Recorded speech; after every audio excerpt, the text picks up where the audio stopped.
The conflict between Israel and Palestine has been ongoing since 1947, and to date, there seems to be no resolution as to how to end the conflict. Israel blames Palestine, whilst Palestine blames Israel for the war conflict that has been going on. So over the past few days, we have seen more than 300 Palestinians being wounded through the attacks that were instigated by Israel on the east side of Jerusalem. 227 of those have been hospitalized with serious or critical injuries. More than 30 people are reportedly or were reportedly killed over the past few days. Of those 30 were 9 children, 9 innocent lives which were lost. So to find out more about this and from a Zimbabwean perspective, we are joined today by the Palestinian embassy to Zimbabwe charge d'affaires, who is going to just unpack for us what this whole conflict is and where can we go from here. Good morning, sir, and welcome to Meet the Press with Lovejoy on the program here at 26 Richard. We just want a brief about what's the situation between the Palestine, between the State of Palestine and Israel. How do you take it as a Palestinian yourself? Good morning to you. Good morning to Zimbabwean audience and the news followers on your channel, and to the people of Zimbabwe who are really supportive to the Palestinian just cause.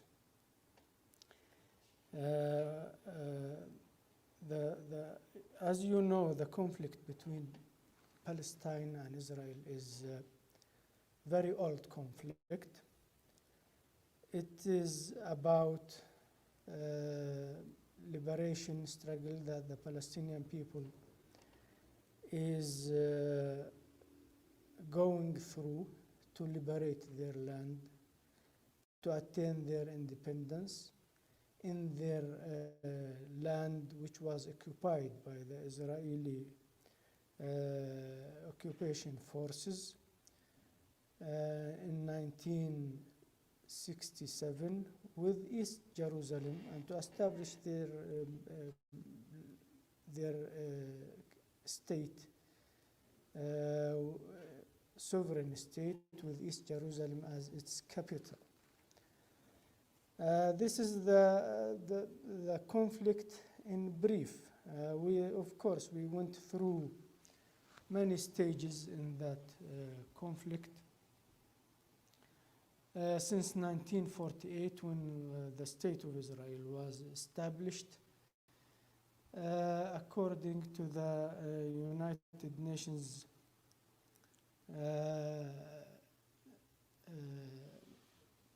partition plan, which was adopted by the resolution of 181 in 1947.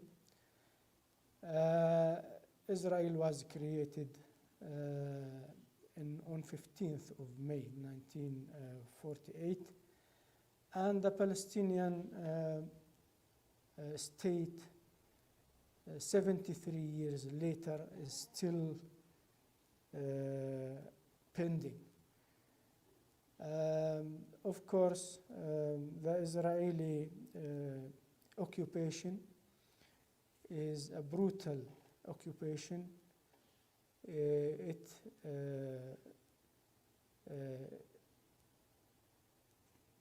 uses all forms of oppression, suppression to our people in order to get everything, all the land, and deprive the Palestinian people from their right of self-determination, including their right of establishing their independent state and with its capital as East Jerusalem. This is the situation. We, of course, call upon all the international community, friendly countries, peace-loving people to support the Palestinian cause, and it is a just struggle. You are not supporting a terrorist organization or a terrorist group who is fighting for something else. We are people who are fighting for their independence as the rest of the nations of the world. That is what I can say in brief regarding your question. All right. Over the past, I think 2-3 days, we've seen an escalation of violence between Israeli forces and the people of Palestine. And I think we have seen 305 Palestinians being hospitalized and some in severe conditions. And the Israeli government blames the Palestinian militant groups. They say they're the ones who escalated this, they're the ones who started this war as of now. What do you make of this? Do you think these are just accusations by the Israeli government? It's totally false claims by the Israeli occupation authorities. The Israeli occupation authorities, since the beginning of Ramadan, and it has been the case actually, who starts the violence and the violations in Jerusalem especially. The problem started with the Israeli authorities wanted to evacuate tens of Palestinian families who were living in Sheikh Jarrah suburb, one of the Arabic suburbs in Jerusalem, who were living there for hundreds of years. And they wanted to evict them from their houses and bring their own settlers to put them instead of its inhabitants, Palestinian inhabitants. That is the situation which flared up the whole issue. Now, when somebody comes and try to occupy your house, what you want to do with him? You just sit and watch, or you fight, or you try to protect your property or your house or whatever. That's what the Palestinians have done, and they have been always doing that. The Israelis always start the problem. They attack the holy places of the Palestinian people. They confiscate their lands. They confiscate homes. They demolish their homes. They arrest. And all these are practices which amounts to war crimes, actually, because Israel is an occupying power, and under the international law, it is not allowed to do that by any means, or to change the demographic situation in the area which it occupies. And in this case, the whole Palestinian occupied territories, including East Jerusalem. That's why the Israelis, and that's why the violence, how it started. It always starts by Israeli decisions, wrong decisions, illegal decisions, confiscating land, properties, and bringing in their extremist settlers to satisfy their greed for the Palestinian properties and land.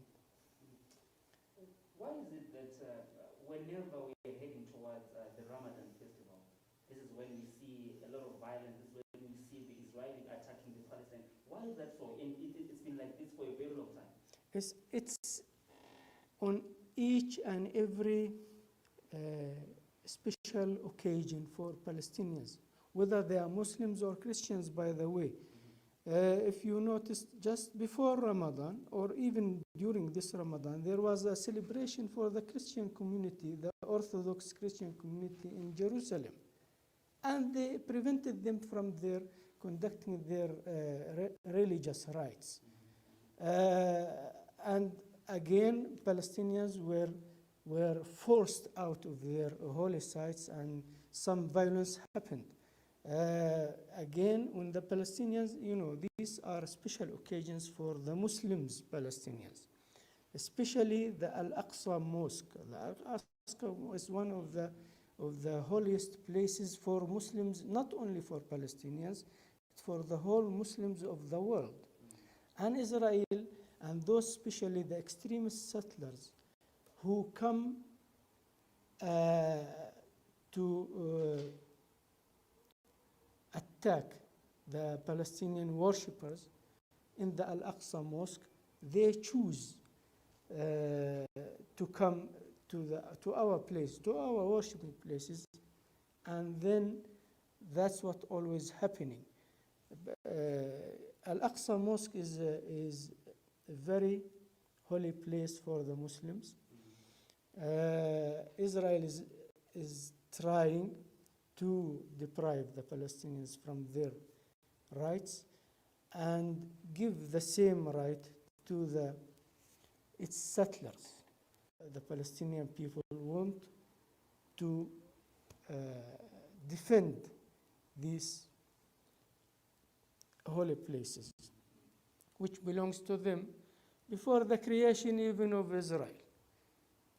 This Al-Aqsa Mosque is thousands of years old, and this is it is a sacred place for the Muslims, and the whole Jerusalem is a sacred place for the Muslims and Christians and Jews as well over the world. But Israel, through its racism, discrimination, wants to occupy that place for itself alone and prevent others from using it.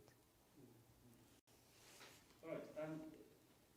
The Israeli Prime Minister, Mr. Benjamin Netanyahu, is quoted saying, and I quote, "This is a battle between tolerance and intolerance, between lawless violence and order."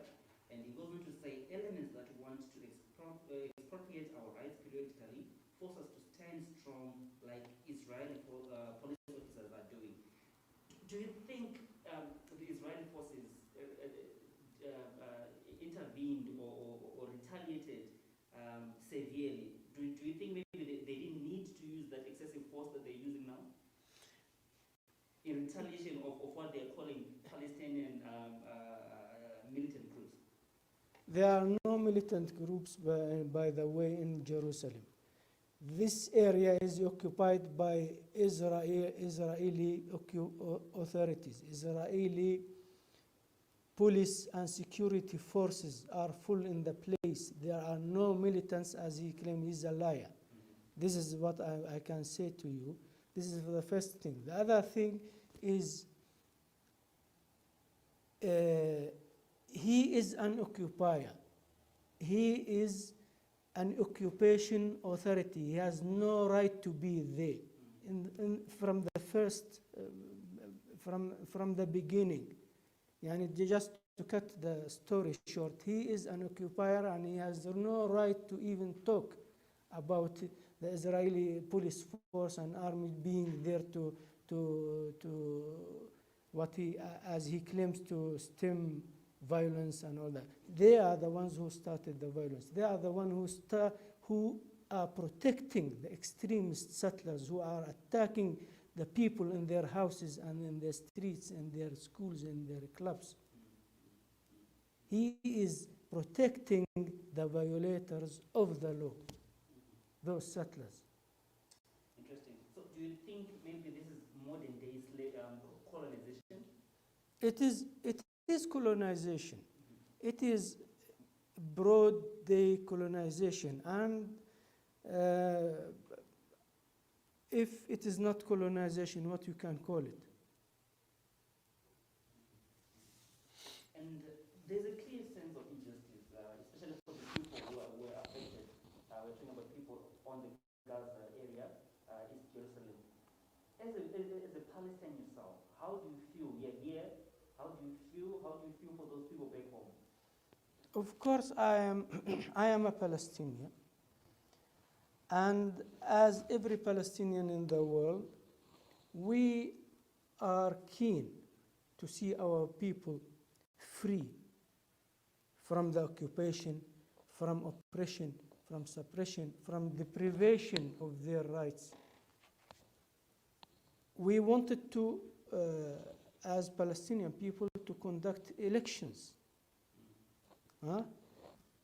In the Palestinian occupied territories, according to the Oslo agreements, including East Jerusalem, we are allowed to do that under the international law.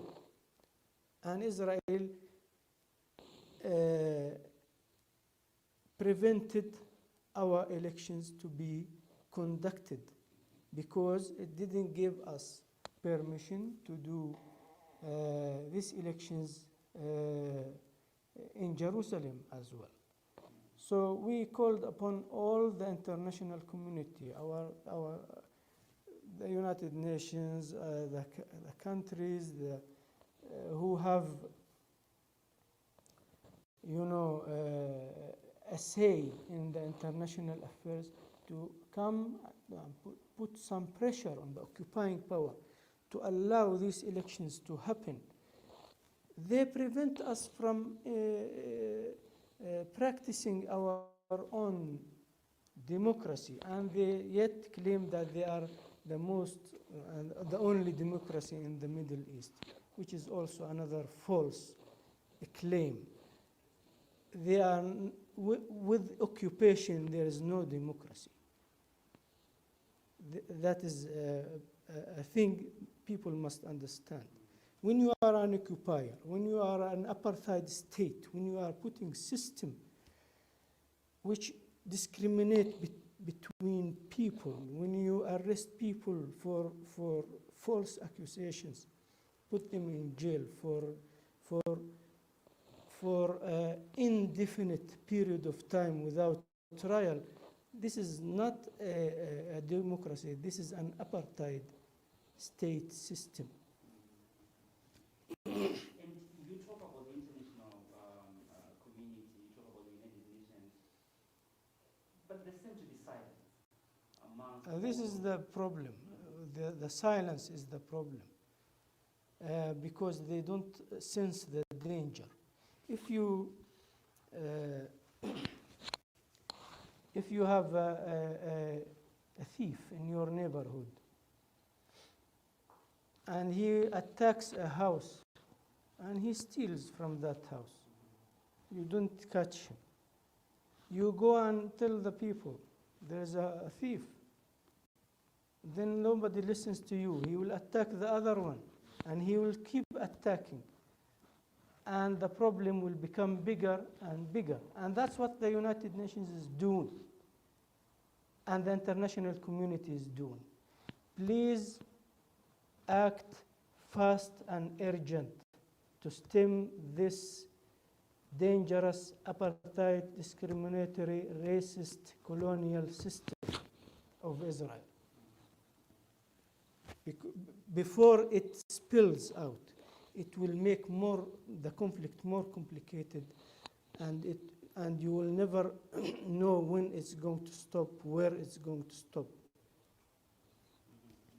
And these new wave of attacks, the clashes between the Israeli police and the Palestinian people, they are regarded as one of the deadliest in years, especially in the Gaza area. Do you think there is an end to this? Are we going to see an end to all this violence at some point?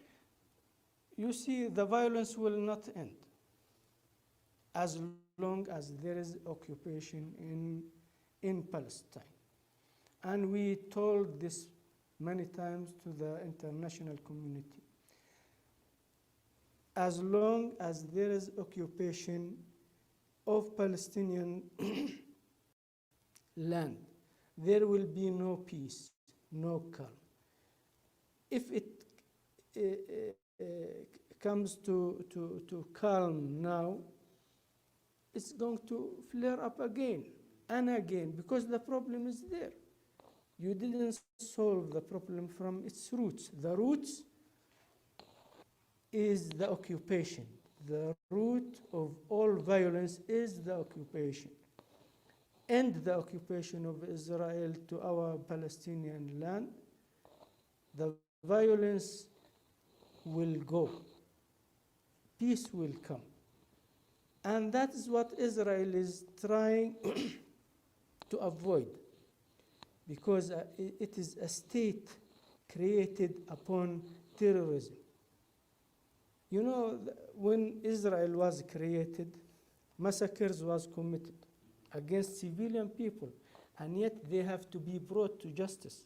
Those leaders who are responsible of committing war crimes against Palestinian people, they must be brought to justice. And we call upon the International Criminal Court to really expedite its decision to investigate these crimes in the Palestinian occupied territory. Recently, there was a Human Rights Watch report was issued and described Israel as an apartheid state, because it is practicing typical apartheid and entrenching typical apartheid system on the ground. So that is the source of the violence. You oppress people, you don't expect the oppressed people to stay calm for the whole of their lives. They have to come and resist, and violence will come. So that's what we are saying. The people of Palestine have the right to defend themselves by, by the international law, because they are under occupation. And the Palestinians have the right for self-determination and establish their independent state with East Jerusalem as their capital, according to the international law and international legitimacy resolutions. Any other thing, there is no peace, no calm. Okay, I like the last point because it brings me to my next question. Some international relations analysts, they claim that the Israeli government and the Palestinian government, they're both selfish because they're not trying to talk or to find ways to end the whole violence. Do you think maybe peace talks can go a long way in trying to calm things down? First of all, comparison between Palestinians and Israelis on that side is really not right. It's not just. To compare an occupier with the occupied people, the oppressor with the oppressed, is not fair. Not fair at all. Secondly, always we called for a peace. And we started the peace initiative, not the Israelis at all.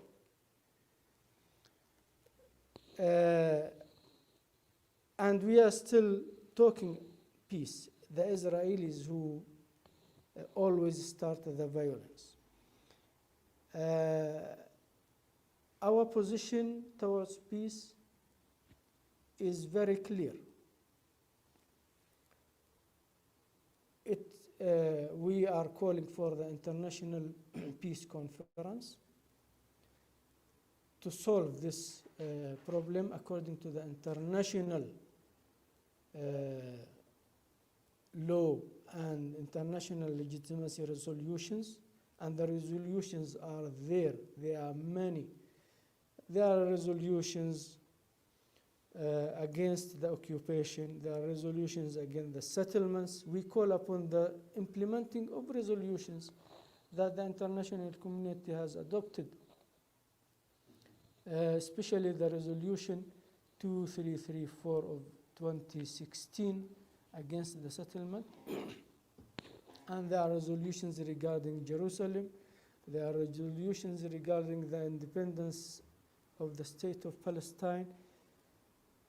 So we are calling for holding an international peace conference based on the international law and these resolutions to end, and the aim is to end the Israeli occupation to the Palestinian land, and we are prepared to negotiate with whomever he wants to come and participate in that conference. There must be a time frame for these negotiations. There must be time frame for implementation of resolutions, and then the situation must be resolved as such. But if you try to keep ignoring all this, there will be no peace at all. Israel is the one who is refusing that. And then maybe lastly, we cannot talk about these issues without involving maybe Zimbabwe, the support systems from Zimbabwe.